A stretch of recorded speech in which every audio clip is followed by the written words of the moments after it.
In this program we'll demonstrate how to use the LCD and the dot matrix keyboard. The program will ask the user to enter a 4-digit PIN. When the user enters the PIN incorrectly, the program will ask to re-enter the PIN.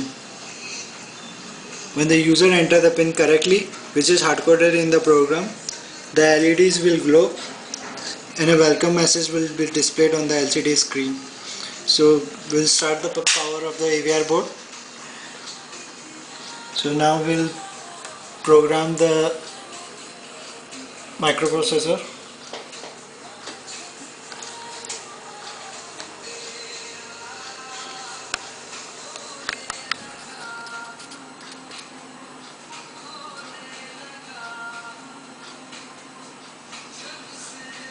So as you can see,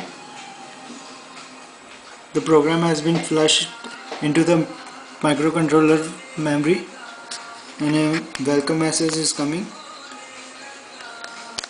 And when we enter the pin, let's say we enter some incorrect pin,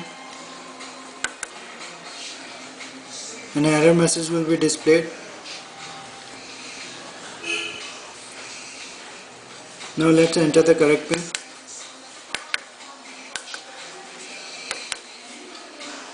As you can see, the LEDs will glow